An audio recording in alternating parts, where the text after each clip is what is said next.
कि तुम उकसा रहे हो, और कोई कांग्रेस नहीं, कोई किसी दूसरी पार्टी का कोई हाथ नहीं। बिल्कुल। नौजवानों ने अपने हाथ में ले लिया, यूनिवर्सिटीज़ कॉलेजेस के ले लिया, लड़के लड़कियों ने ले लिया।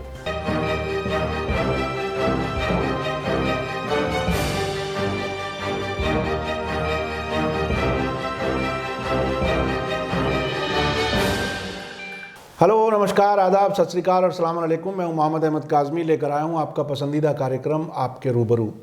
जो देश के हालात हैं वो सब आपके सामने हैं। ख़ास तौर पे उत्तर प्रदेश में जिस तरह की पुलिस बर्बरता देखने को मिली है, ख़ास तौर पर उन लोगों के ख़िलाफ़ जो अपना संवैधानिक हक़ इस्तेमाल करते हुए सड़कों पर थे, प्रोटेस्ट में थे, उन पर कितनी सख्तियाँ हो रही हैं, और जो सड़कों पर नहीं थे उन पर भी सख्तियाँ हो रही हैं, सिर्फ इसलिए कि वो एक ख़ास मज़हब के लोग हैं।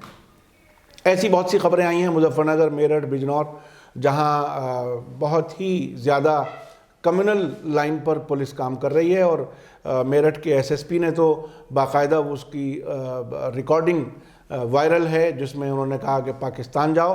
तो ये ऐसे हालात हैं जिसमें हर अच्छी सोच रखने वाला आदमी बेचैनी महसूस कर रहा है। इन हालात में स्वामी अग्निवेश जी क्या सोच रहे हैं, ये हम सुनने के लिए आए हैं। आप राष्ट्रीय अध्यक्ष हैं बंधुआ मुक्ति मोर्चा के, और एमिरेटस प्रेसिडेंट हैं, और पहले प्रेसिडेंट रह चुके हैं world council of Arya Samaj, और जिसको हिंदी में सार्वदेशिक आर्य प्रतिनिधि सभा कहते हैं, और सर्वधर्म संसद के राष्ट्रीय संयोजक भी हैं। ये पूरी दुनिया में अब तक हमेशा भारत की तरफ से ये पैगाम लेकर के जाते रहे हैं कि यहाँ सब कुछ अच्छा है, सभी धर्म के लोग मोहब्बत से, प्यार से एक साथ रहते हैं। लेकिन आप जैसे लोगों को, ख़ास तौर पे स्वामी अग्निवेश जैसे लोगों को, अब मैं समझता हूँ बड़ी मुश्किल का सामना है कि विदेशों में जा कर के क्या बताएं हमारा देश कैसा है। स्वामी अग्निवेश जी, आप बताइए कि जो ताज़ा सूरत हाल है, ख़ास तौर पर प्रोटेस्टर्स जो प्रोटेस्ट कर रहे हैं, उसमें बहुत ही पुलिस आधी रात को घरों में घुस करके तोड़ फोड़ कर रही है। उनके साथ कुछ सादी वर्दी में लोग हैं, नहीं मालूम कि वो पुलिस के लोग हैं, या कुछ लोगों का कहना है कि आरएसएस या ऐसे जो उग्र हिंदुत्ववाद को एक तरह से रिप्रेजेंट करते हैं, उस किस्म के लोग हैं। कौन हैं? लेकिन इस सब से पूरे देश की बड़ी बदनामी हो रही है पूरी दुनिया में। आप चूँकि विदेशों में जाते रहते हैं, अंतर्राष्ट्रीय संसद की बात करते हैं, विदेशों में जा कर के एक प्यार सबको बताते रहे हैं कि भारत में बहुत अच्छा है। अब आपको कैसा लगता है कि किन हालात में हम गुजर रहे हैं, और हम अपने देश की एक तरह से को डिफेंड हम कैसे कर सकेंगे बाहर, जब ये शक्ल बाहर जाएगी पूरे विदेश में?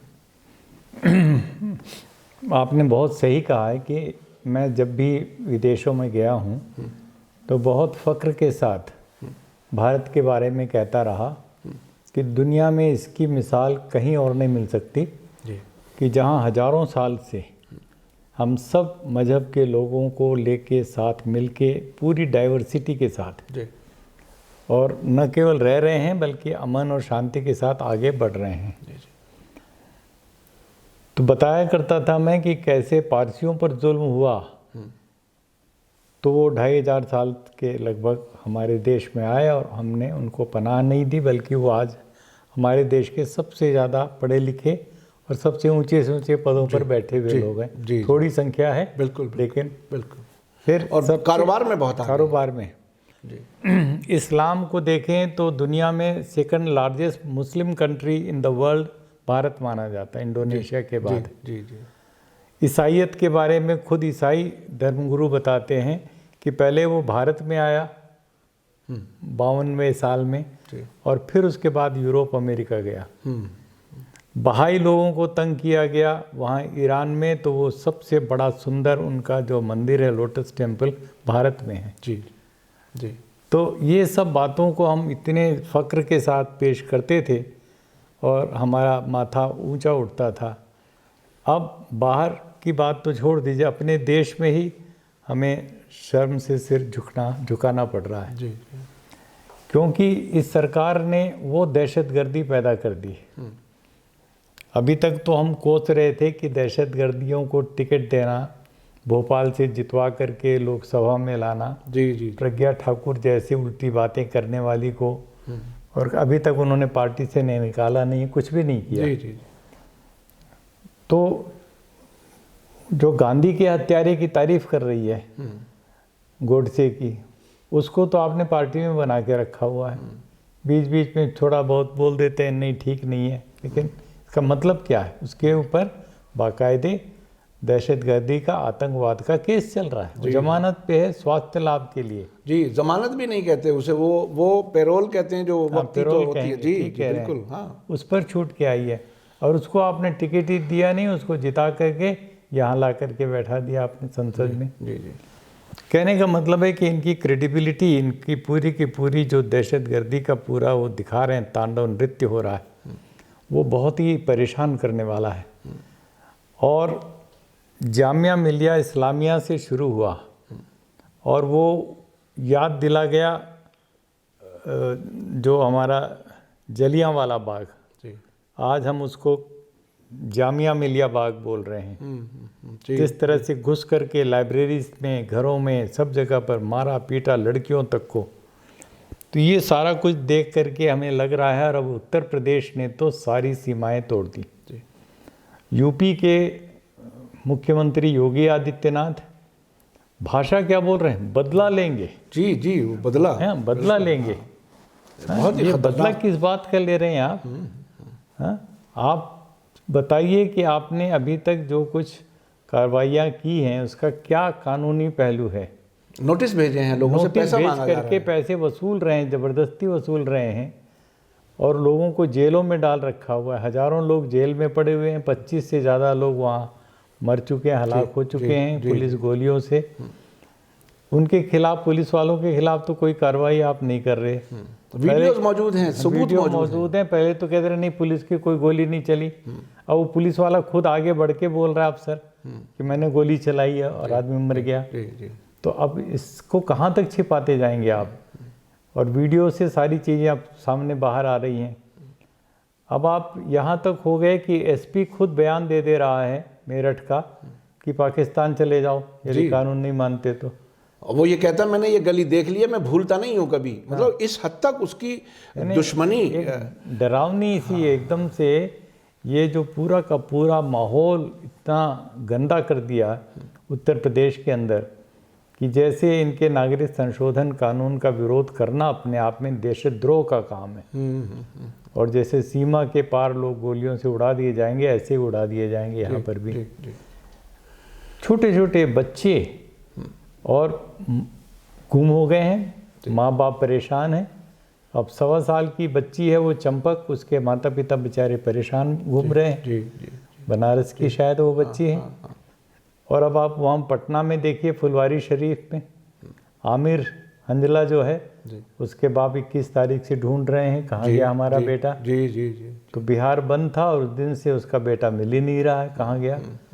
पुलिस ने शिकायतों पर कोई ध्यान नहीं दिया। कहने का मतलब है कि पूरे देश में अराजकता का माहौल है, और सरकार मन की बात में ये बोल रहे हैं कि नौजवानों को ये अच्छा नहीं लगता, जो अराजकता जो है, वायलेंस अच्छे नहीं लगती। तो नौजवानों को तो अच्छा नहीं लगता, फिर इसको क्यों आप चलाए जा रहे हैं इस तरह की अराजकता? मोदी जी, मोदी जी को समय रहते हुए बिल्कुल, जिसको कहते हैं ना फौरन से पेशतर, जी ये कानून वापस ले लेना चाहिए और कहना चाहिए कि जब मुल्क में ठीक हो जाएंगे हालत और फिर भी हमें ज़रूरत लगेगी तो इसके ऊपर जनता में बहस पहले चलेगी, उसके बाद हम कानून पास कराएंगे। जी लेकिन आप तो नागरिक संशोधन कानून को इतने अफरा तफरी में आपने, रात को शाम की बैठक करते हैं, कैबिनेट की मंजूरी देते हैं जी और अगले दिन सुबह उसको लोकसभा में पेश करके तुरंत पास करा लेते हैं। जी जी घंटों में, बिल्कुल कोई चर्चा नहीं, कोई चर्चा नहीं, कोई बहस नहीं, और फिर अगले दिन उसको राज्यसभा में पेश करते हैं और शाम तक उसको पास करा लेते हैं। जी जी अरे कुल मिलाकर के 2-2.5 दिन के अंदर अंदर आपने इतना ज़बरदस्त बड़ा कानून पास करा लिया। जी जी ऐसी कौन सी इमरजेंसी, क्या जल्दी? और लोकसभा के सेक्रेटरी जनरल रह चुके सुभाष कश्यप खुद बोल रहे हैं, उनको बुलाया गया था। जी वो जो कमेटियां होती हैं उसमें बताने के लिए, वो कह रहे थे कि इसमें आप बिल्कुल ये जिक्र मत कीजिए किसी मजहब का। हाँ हाँ, उन्होंने मशवरा दिया, हिंदू बौद्ध क्रिश्चियन ये सब मत बोलिए आप। उन्होंने अब कितने अनुभवी हैं, 3-3 4-4 लोकसभा के वो सेक्रेटरी जनरल रह चुके हैं, जी और संविधान के बहुत जानकार हैं। सुभाष कश्यप की बातों पर ध्यान नहीं दिया। कहने का मतलब है कि कुल मिलाकर के इतनी मतलब फिजा को बिगाड़ा है, और ये जानबूझ करके बिगाड़ा है। वही मैं समझना चाहता हूँ, क्या है वो जानबूझ के बिगाड़ने का मंशा क्या है? मंशा इनके पीछे ये है कि मुसलमानों को ऐसे ढंग से एक मैसेज दो कि भाई अब तुम इस देश के पूरे वफादार नागरिक नहीं माने जाओगे, ठीक है ना। अब उसको ये ऐसे ढंग से कर रहे हैं, एक एक करके। जी। उत्तर प्रदेश के चुनाव से शुरू किया था मोदी जी ने अपने भाषण में कि कब्रिस्तान ज़्यादा बनाए हैं अखिलेश यादव ने, शमशान भूमि कम है। जी ठीक है ना, ये उनका जी बिल्कुल वादा होता है। हाँ, बिल्कुल। और भी बाकी बोलते गए, एक भी टिकट नहीं दिया पूरे यूपी में। धीरे धीरे करते हुए अब यहाँ पर आ गए हैं। अब जैसे मैं आपको एक वैज्ञानिक वो बताऊं, जी एक मेंढक को आप उबलते खोलते पानी में डालिए, वो तुरंत उछल करके बाहर आ जाएगा। जी। लेकिन आप उसको ठंडे पानी में डाल करके धीरे धीरे आंच में उसको पकाइए जी, और वो कंडीशनिंग उसकी होती जाएगी, उसके अंदर वो मर जाएगा। जी हाँ जी बिल्कुल। तो ऐसे ही माहौल बना रहे हैं सन 2014 से शुरू करके अब 2020 आने वाला है। इस पूरे माहौल को ऐसे धीरे धीरे गर्मा करके मुस्लिम समाज को एकदम से कोने में लगा देंगे, पाकिस्तानी बता देंगे, और इस तरीके से उसको करेंगे ताकि इनका हिंदू वोट बैंक इनके कब्जे में आ जाए। मैं समझता हूँ ये गंदी राजनीति है जिसके खिलाफ केवल मुस्लिम ही नहीं, हिंदू भी, सिख भी, बौद्ध भी, सब के सब बाहर आ रहे हैं। जी। ये कानून नहीं है, ये बाकायदे एक षड्यंत्र है देश के साथ कि बांटो इनको, जितना बांट सकते हो उतना बांटो। जी और बांटो और राज करो की जो सियासत है, तो ये आज मोदी जी और अमित शाह। अच्छा, एक मैं रिपोर्ट आज ही देख रहा था कि विदेश के जो यहाँ पर डिप्लोमेट्स हैं दिल्ली में, उनका एक तरह से इंडियन एक्सप्रेस ने 16 मुल्कों के डिप्लोमेट से, राजनयिकों से मुलाकात की है और उनकी बात जानने की कोशिश की है। तो वो ये कह रहे हैं कि इस मुद्दे पर, इस मसले पर आज तक बाहर के जो यहाँ डिप्लोमेट्स हैं उनको कोई ब्रीफिंग नहीं दी सरकार ने, जबकि आर्टिकल 370 हटाने पर ब्रीफिंग दी, सर्जिकल स्ट्राइक पर दी, बालाकोट पर दी, मुख्तलिफ मौक़ों पर विदेशी सरकारों को इत्तला देने के लिए कि हम क्या कर रहे हैं। ऐसा काम CAA के बारे में आज तक नहीं किया। और कुछ मुल्कों के, इम्पॉर्टेंट मुल्कों के जो डिप्लोमेट्स हैं वो ये कह रहे हैं कि भारत को जो नज़दीकी दोस्त मुल्क हैं वो भी अब डिफेंड करने की हालत में नहीं रहे। दिन ब दिन भारत जो है विदेशों के अपने दोस्तों को खो रहा है। वो उस, चूँकि मैं अंतर्राष्ट्रीय बात आपसे करना चाह रहा था, उसको आप किस तरह से देख रहे हैं? आखिर कहाँ जाएंगे, क्या होगा? इन्वेस्टमेंट तक की बात अभी तक समझ में आती थी कि इन्वेस्टमेंट नहीं आ रहा है टेंशन की वजह से। अब यहाँ जो डिप्लोमेट्स बैठे हैं जिनका काम ही दोनों देशों के बीच में ताल्लुकात अच्छे रखना होता है, वो लोग नज़र आ रहे हैं, नाराज़ नज़र आ रहे हैं। उनको आप यानी इसको कैसे? हमारी डिप्लोमेसी में हम पूरी तरह फेल हो रहे हैं जी। बांग्लादेश और पाकिस्तान और अफगानिस्तान जी कभी एक जगह पर नहीं आए। जी। हमारे इस कानून ने इन तीनों देशों को इकट्ठा कर दिया। जी। नंबर 1। हाँ। नंबर 2, बांग्लादेश कह रहा है चिल्ला करके कि भाई जिनको भी तुम अपने NRC में रजिस्टर से बाहर कर रहे हो, आसाम में चाहे कहीं पर भी, तो तुम जानो उनको कहाँ रखोगे, हम तो वापस लेंगे नहीं। अब उनके जो आने वाले थे मंत्री वगैरह वो कैंसिल हुए। जापान के प्रधानमंत्री आने वाले थे वो कैंसिल। उन्होंने तो इस हद तक कहा वहाँ के फॉरेन मिनिस्टर ने बांग्लादेश के कि अब भारत के लोग हमारे यहाँ काम करने के लिए आते हैं और अब हम गैर कानूनी भारतीयों को यहाँ से निकालेंगे। बिल्कुल। आपके यहाँ है जो हमें लिस्ट दो, हम उसे देखेंगे क्या होगा। तो इस जबान में वो मुल्क जिसको आज़ाद कराने में भारत ने पूरी भूमिका निभाई है, यानी हमारे बगैर वो अलग मुल्क भी नहीं बन सकता था, ऐसे हालात थे, वो मुल्क इतनी ज़बान खोल रहा है हमारे सामने। साहब देखिए कि ये सारे एकदम हालात एकदम आंखों के सामने। जी।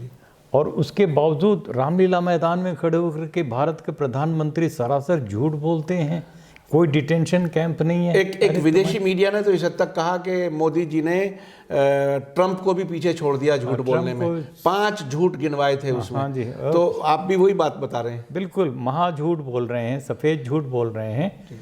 और डिटेंशन सेंटर ही नहीं है, सरकार ने करोड़ों करोड़ रुपए दे के खड़े किए हैं वहाँ पर। जी, जी। और फिर उनके अंदर जो टॉर्चर हुआ है उसके जो बयान आ रहे हैं, लोग मर रहे हैं उसके अंदर, ये सारा का सारा परिदृश्य है हमारे सामने। और गृह मंत्री वो बात कह रहे हैं कि एनआरसी और नेशनल पॉपुलेशन रजिस्टर इनका कोई ताल्लुक नहीं है, जबकि होम मिनिस्ट्री की अपनी रिपोर्ट्स में बाकायदा लिखा है कि ये पहली स्टेज है, फर्स्ट फेज है।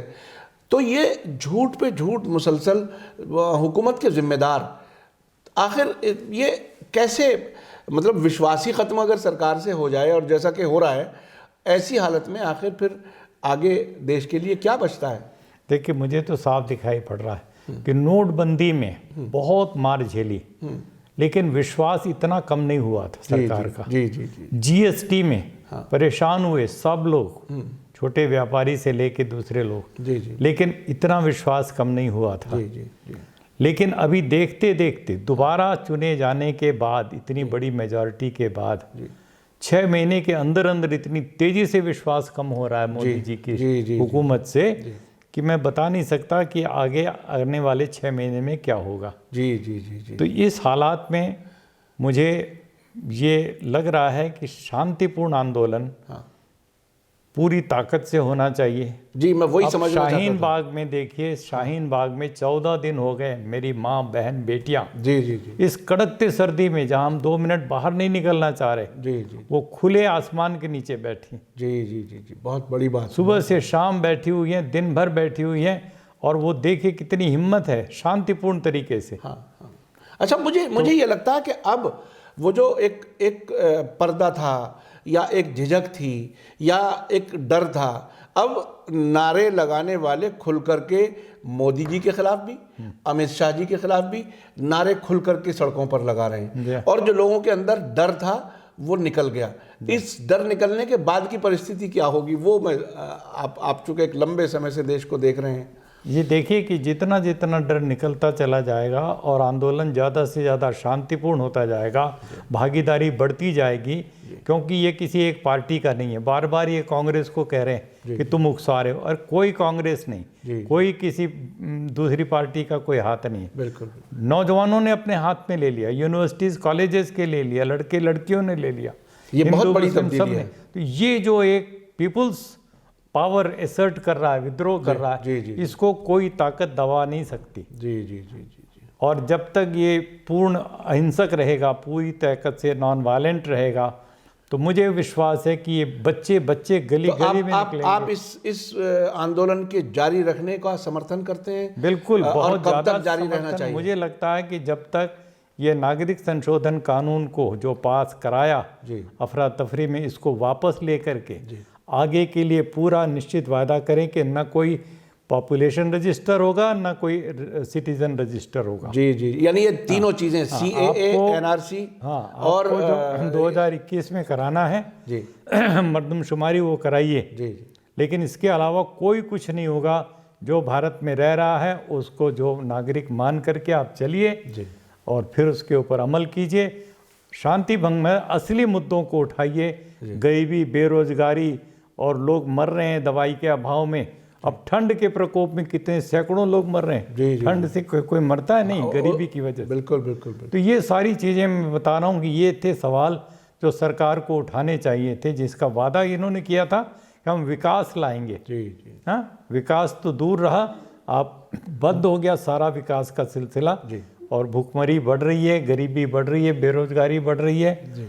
इस मुद्दे के ऊपर तो कोई कुछ कहने के लिए इनके पास नहीं है। अब नागरिकता कानून और पाकिस्तान में इमरान की कितनी बीबियां क्या पका रही हैं, क्या खिला रही, तो ये गैर ज़रूरी इश्यूज़ में उलझाए रखने का इनका एक प्लान है, अपनी नाकामियों को छुपाने के लिए और उग्र हिंदुत्व को और बढ़ाने के लिए। तो ये बहरहाल बहुत ही, और कोई ख़ास बात आप कहना चाहते हो देश? मैं यही कहना चाहता हूँ कि अब अच्छी शुरुआत ये हुई है, झारखंड की जनता ने, जो आदिवासी जनता है, उन्होंने पहचान लिया इनके असली चेहरे को, असली चेहरे को, जी जी उखाड़ के फेंक दिया उनको, जी जी पूरी तरह उखाड़ के फेंक दिया वहाँ की बीजेपी की सरकार को। और उस मंच पर कल मैं देख करके दंग रह गया, सारे अपोजिशन के लीडर। झारखंड को तो आपने बहुत नजदीक से देखा है। जी हाँ, वहीं पर तो मेरे ऊपर आक्रमण हुआ। वही मुझे याद आ रहा था कि आप पर भी हमला किया गया था बाकायदा। हाँ जी जी जी। और मुझे खुशी है कि वहाँ के एमएलए को, हाँ जो जीत के आए पाकुड़ से, उनको सबसे पहले मुख्यमंत्री के बाद शपथ दिलाई गई। जी जी जी। आलमगीर साहब मुस्लिम भी हैं, आदिवासी इलाके से जीत के आए हैं, और उनको बहुत ऊंचा दर्जा भी दिया गया। जी जी। और मैं जाऊंगा, मेरी बात हुई है हेमंत सोरेन जी से, वो कह रहे हैं कि आप पाकुड़ में चलिए, हम आपके साथ होंगे और वहाँ पर उसी जगह कार्यक्रम करके दिखाएंगे। बहुत बहुत शुक्रिया। देखिए, ये एक तरह से उम्मीद की किरण झारखंड ने दिखाई है ऐसे वक्त में जब पूरे देश में एक तरह से आग लगाने की पूरी कोशिशें हैं, और उन कोशिशों के बीच में नौजवानों का उठ खड़े होना, यूनिवर्सिटी स्टूडेंट्स का उठ खड़े होना, और सरकार बार बार अब इस तरह के इशारे दे रही है कि शायद वो कदम पीछे लेना चाहती है, लेकिन वो जो अहंकार है वो उसके कदम पीछे नहीं होने दे रहा। ऐसी सूरत में एक बहुत बड़ी बात आपने कही है स्वामी जी के, झारखंड ने एक रास्ता दिखाया है, और आप पर वहाँ पर हमला हुआ था, हमें उस वक्त भी बहुत तकलीफ हुई थी, बहुत हमने मीडिया में भी दिखाया था और देखा था, बहुत अफसोस हुआ था। मैं समझता हूँ कि अब आप जैसी अच्छी सोच रखने वाले लोग कामयाबी की तरफ बढ़ेंगे, अलग अलग स्टेट्स में हालात बेहतर होंगे। इसी आशा के साथ मैं लेता हूँ इजाज़त। धन्यवाद, शुक्रिया। जय भारत, जय हिंद।